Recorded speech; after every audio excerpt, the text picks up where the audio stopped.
We see glimpses every day as to the promise and hopes of success, where quantum physicists and theoretical mathematicians try and define and master a unified theory of everything. But humanity has access to so little information on its own. It is estimated that what we can see and hear is somewhere in the order of 10 billion to 1 of what actually exists. Can you imagine listening to the conversation of the universe and hearing only one word in every billion? How could we ever truly understand the universe when we rigidly stand by our intellect and limitations as a guide by which we can understand reality? Wanting to understand the meaning of the universe drives us. After all, it is the most noble pursuit to answer the question of why we are here and how does it all work. There is no denying that. But attempting to determine a view of everything without looking into the deeper relativity of multidimensional consciousness is like trying to play a game of poker with only a couple of cards in the deck, and without knowing the rules. Anyone familiar with the concept of non-locality of quantum mechanics will know it is a study of the behavior of all energy and information without a fixed reference point, at the deepest levels we can detect or observe. What is known is that through the act of observing, consciousness affects reality. What is not understood, however, is the true nature of how reality comprises of dimensions. At the turn of the 20th century, Einstein proposed and established general relativity, defining time as interwoven with space and matter, essentially illustrating time as relative and not absolute. A young David Bohm would later rise from beneath the mentorship of Einstein and develop many of the holistic ideas we see throughout the interconnectedness of reality. Unfortunately, regimented quantum mathematicians of the time, such as the Copenhagen group, rejected Bohm's notions of the interconnectedness of all things. Einstein himself made important contributions to the development of quantum mechanics, establishing a special relativity to further propose the non-linear relationships of space and time. However, even Einstein would ultimately reject Bohm's work in its fullest sense. In our extensive experience, the most significant meanings do not come from calculations, however complex and fantastic. In one of the many sessions with Elonias, he spoke about the dimensional nature of space. Another energy that spoke made it clear Einstein's formulas were incomplete because he failed to incorporate space from a parallel point of view. Bohm's questions about consciousness, love, fear and problems faced by mankind did not fit into the boxes of physicists. Bohm sought to get underneath institutional dogma to the fundamental questions of existence through his observations of the nature of reality from the inner to the outer, highlighting questions about what we don't know, not just what we think we do. This is why Bohm found great alignment and a common ground with Krishnamurti, an advocate of deeper philosophy and spiritual awareness. Whilst Bohm pushed beyond the conventions of quantum mechanics and relativistic physics, Krishnamurti opened his mind to the energy of consciousness and beyond Bohm's perception of reality.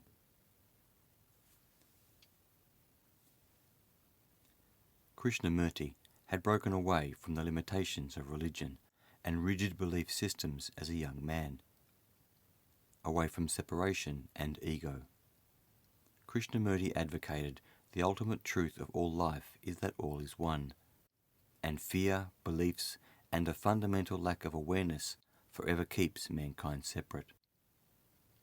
Krishnamurti's views sought to emphasize the one separated into the many, and the illusion of self as an individual.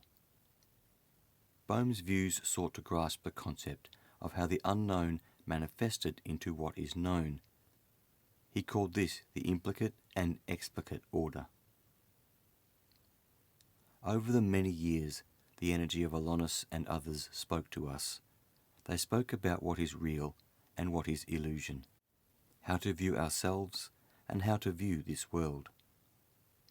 Those who spoke alongside Elonias covered a vast range of information ranging from the soul and the spirit to the higher mind, the meaning of life and the energy of light.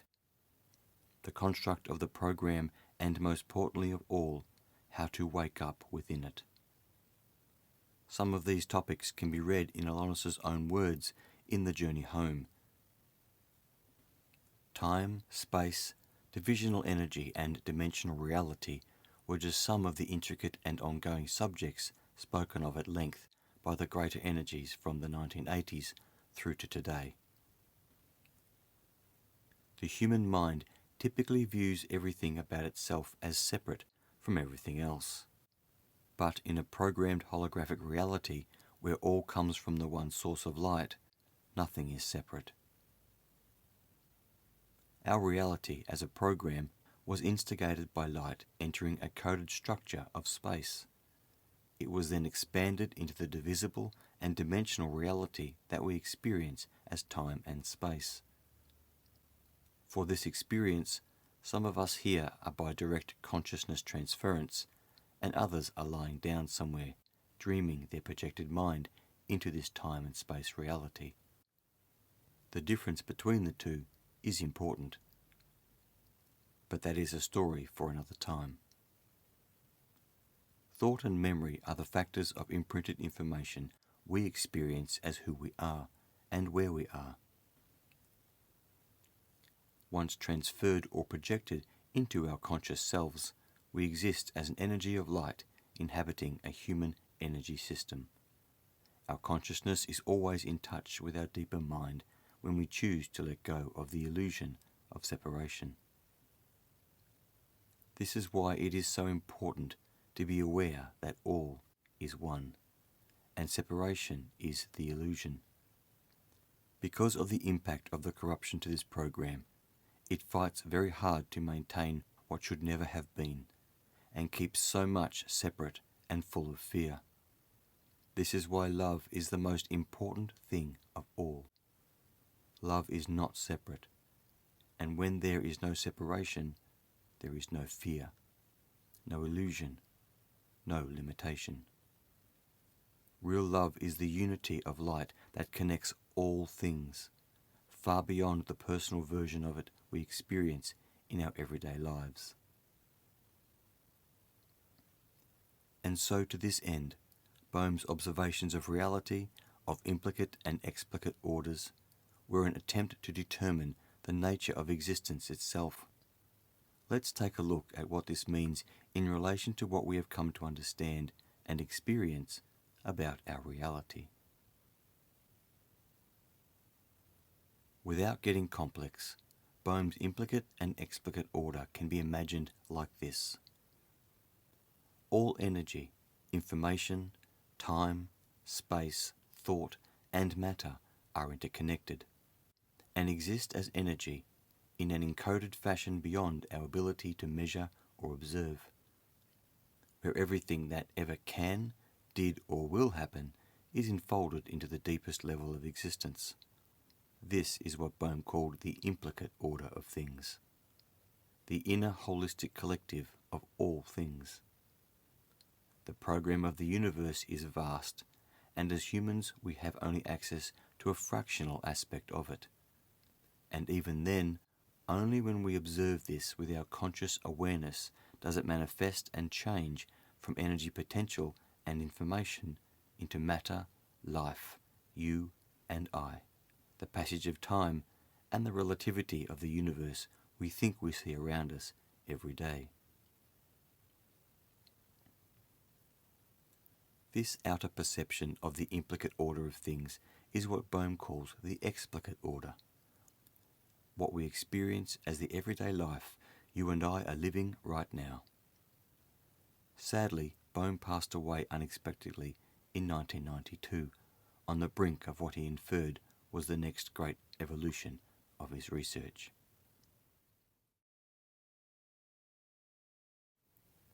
So let's now make an everyday comparison about the nature of a programmed reality. Let us look at the most practical example, the computer. What is the connection between a computer, a programmed reality, and the implicate and explicate order? I'll show you. Computers operate on memory.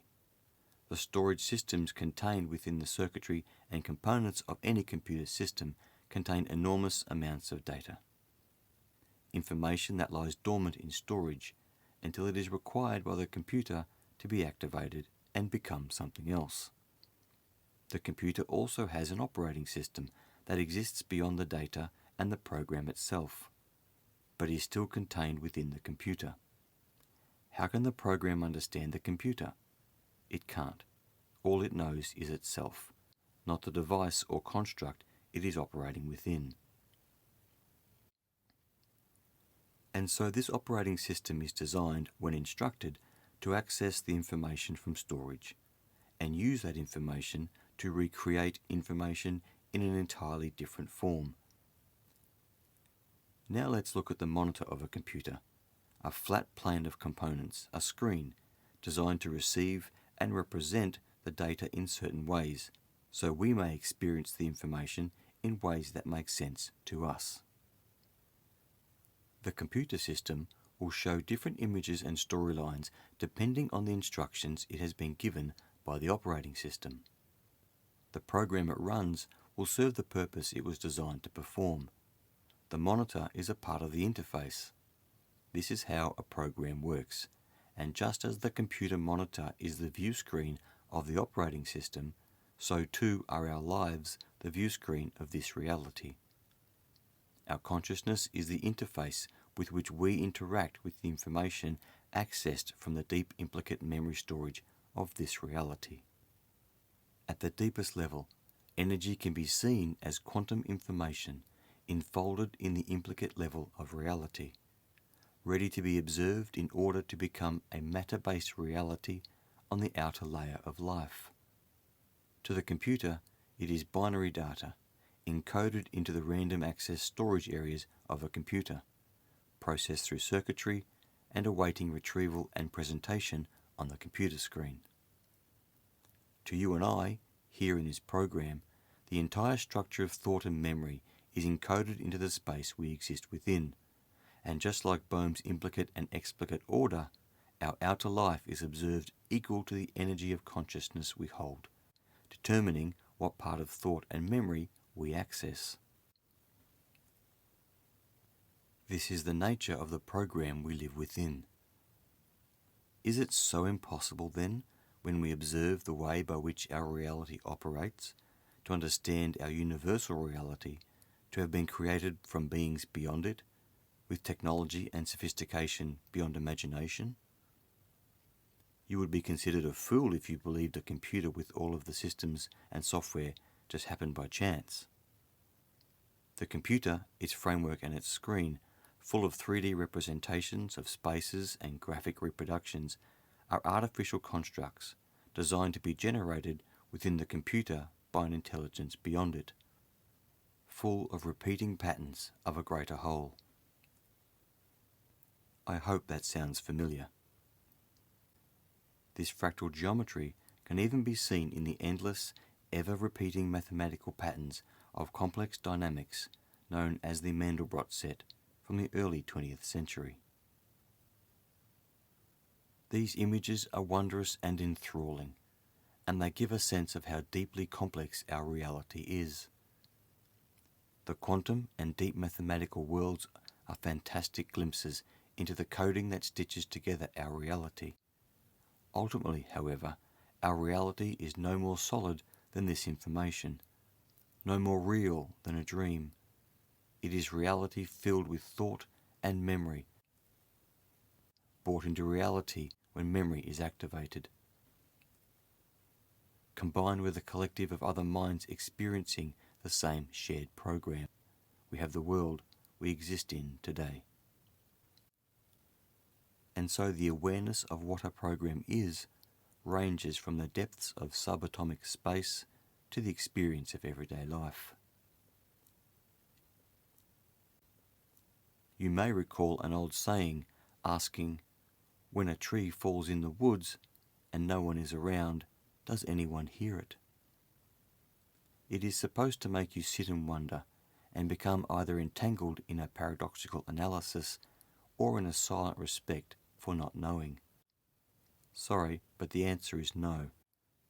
The memory of the tree falling is encoded into the thought and memory structure of the program. It neither falls, but nor has it not fallen, until an act of observation views it from a relative perspective. If no one is observing it in any way, it is only information encoded as potential. When it is accessed by relative thought and memory, it becomes memory activated by consciousness rather than potential. It is no different than when you watch a movie on TV. That bit of a scene that moves out of view and off the screen doesn't stay as a scene somewhere behind the television. It returns to where it came from, information stored as data. And so reality is constantly activated, equal to the consciousness we hold, the memory we engage, and the thoughts and movements we take through our lives. How would it feel to move through life without the attachment of memory? An interesting experience.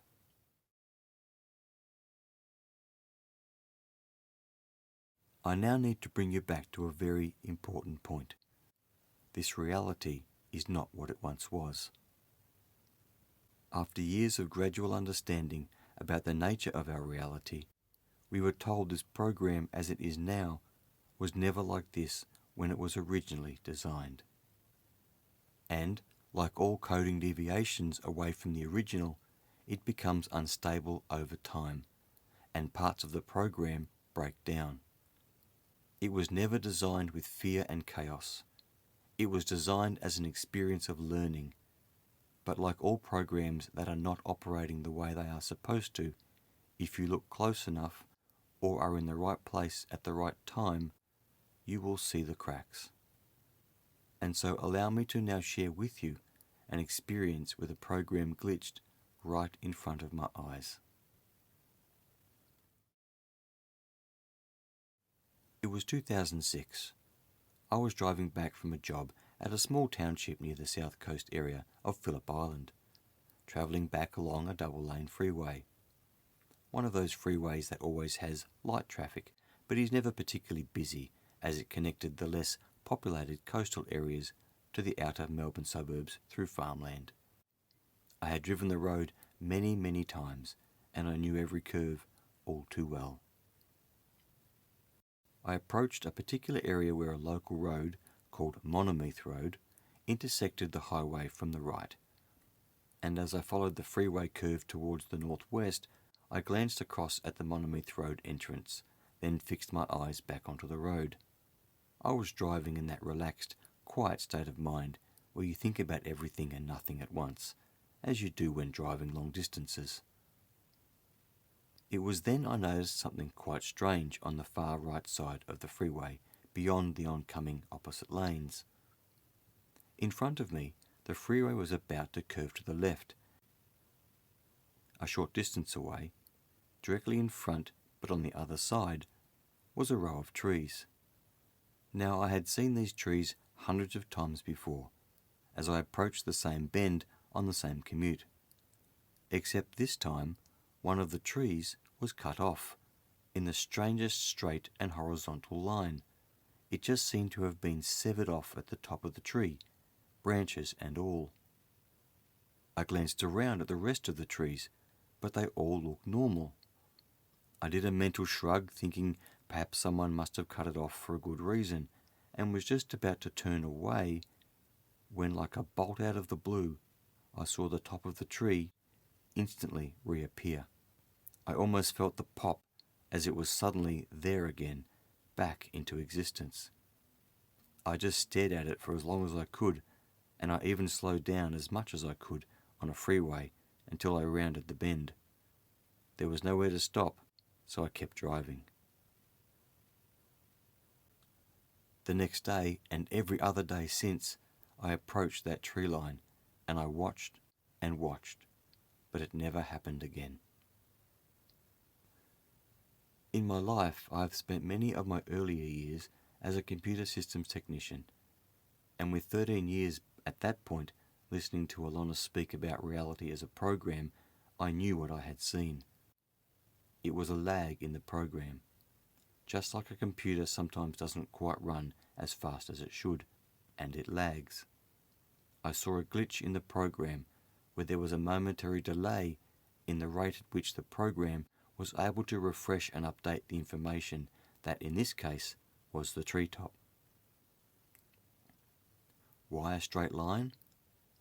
Given my background in programming and computer systems, I also know program systems store memory in sequences of bytes and blocks of data, whether they be computers, televisions, phones, memory storage. It is all data stored in blocks. The straight line appeared to be the edge of a block of data, separated from the next block.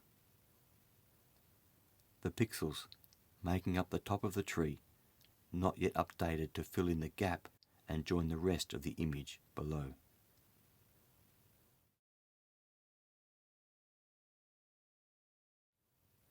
Elonias speaks about this program we live in as a recreation.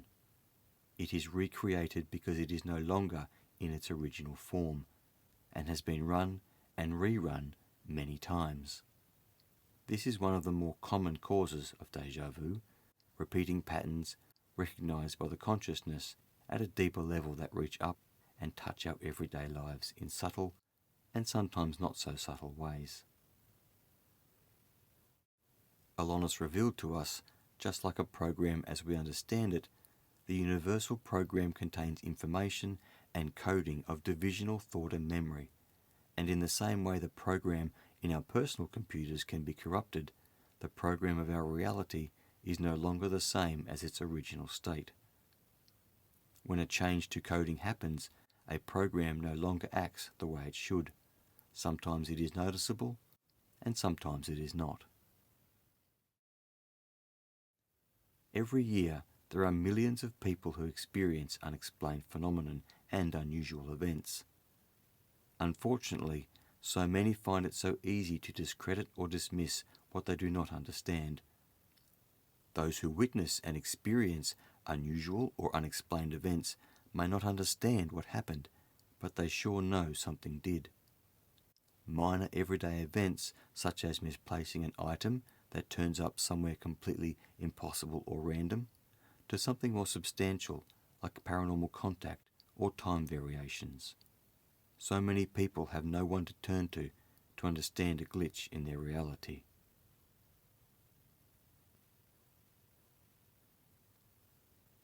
In order to properly understand paranormal activities, our past 15 years has been largely focused on experiences that take us deeper into the dimensional space.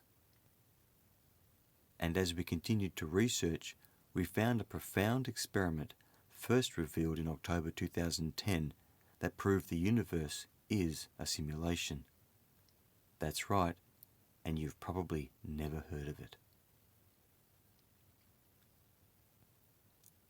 In March 2007, a scientific paper was published on yet another peer-reviewed repository, archive, for emerging technology.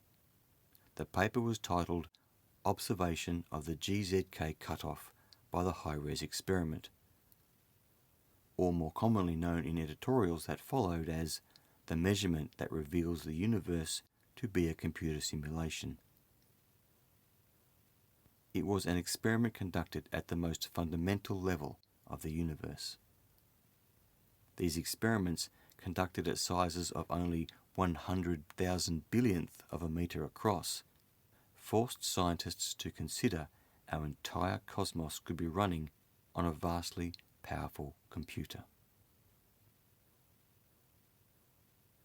In order to create a simulation for an experiment involving how subatomic energy behaves, physicists had to create a discrete three-dimensional lattice to represent the continuous environment of space and time. Subatomic energy is all energy that exists within and beyond what we perceive as matter and connects all things at all times. The problem with the simulation, however, is that it is not real. And because it is not real and is only pretending to be reality, it has a fundamental limit on the energy that its simulated particles can have. The three-dimensional lattice should not be able to accurately represent reality at the smallest dimension of space. In essence, anything created has upper and lower limits because it is a created reality. This is called the GZK cutoff, named after its founders. Reality, on the other hand, should have no such limitations because it should be real.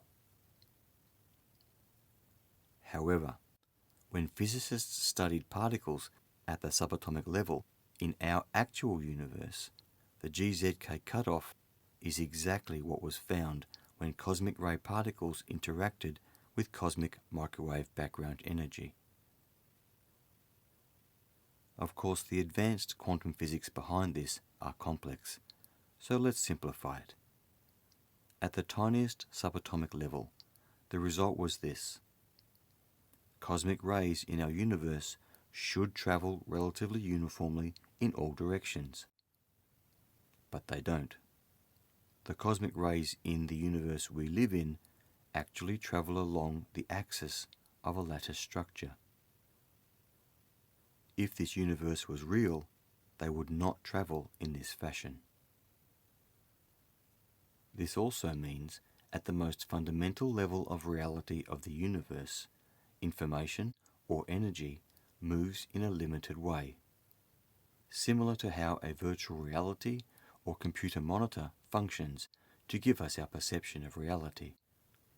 On the computer view screen, beyond a certain resolution, there are no smaller pixels or spaces. Our reality is the same. At the tiniest level imaginable, the level at which a universe operates, our universe functions like a computer. The GZK cutoff limit shows our reality behaves exactly like a computer simulation.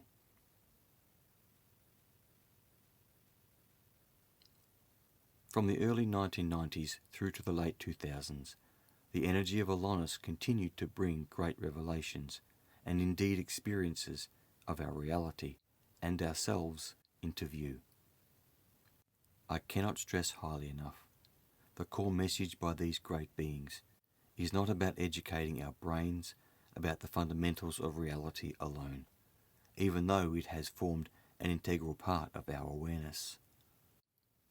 Beyond it all, the main message has always been the PowerPoint of the need to remember we are more than who we believe we are, and to understand the illusion of this reality, the illusion of planet Earth.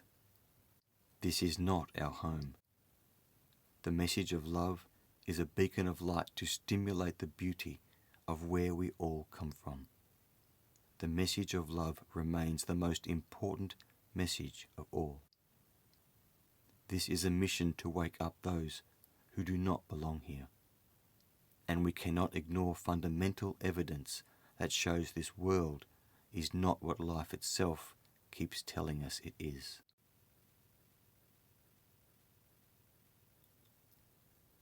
Diane and I have had the privilege of meeting and helping so many people who have had experiences they did not understand. Perhaps you feel a stirring inside from some of the things I have been asked to tell you. Perhaps you feel you have had experiences even though you can't remember them.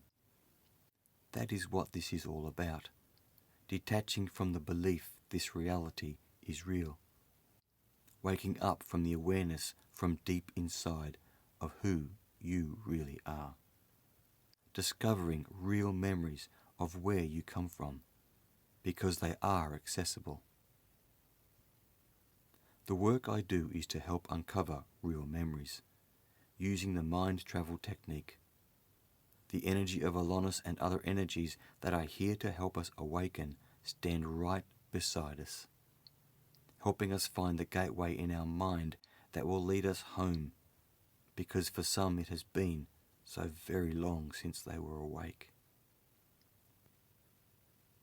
It is when you have experiences such as the one I'm about to share with you, back in 1996, when I was first beginning my journey with Diane, that you will see what I mean. As you will recall, my Impossible Universe experience occurred not long before I met Diane in 1993.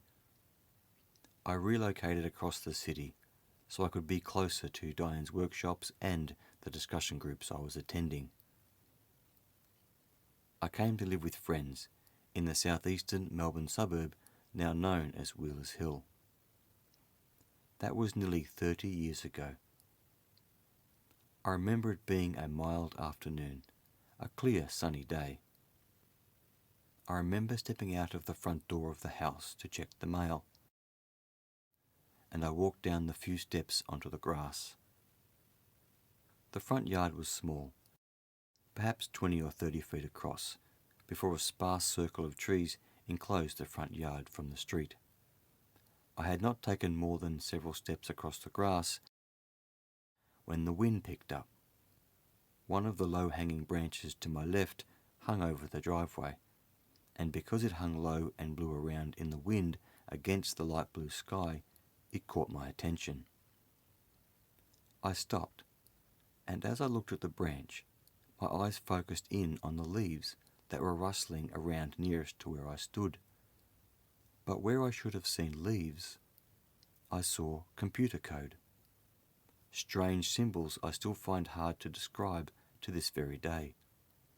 Like numbers, binary code and characters I did not recognize, all mixed together, all tumbling vertically downward, falling over each other like a cascading waterfall of glyphs. I could see them clearly, but they tumbled out of view, replaced by others very quickly. Now remember, this was 1996. I had never seen anything even remotely like this before, and the movie The Matrix, which made the appearance of vertical cascading code famous, was not released until 3 years later in 1999. I stood and watched the code for no less than 20 to 30 seconds. It was mesmerizing and confusing all at once. The way you look at something in total disbelief, but acceptance at the same time because you are watching it. I kept watching until I began to see the leaves fade into the code. After that, within moments, I could see only leaves again.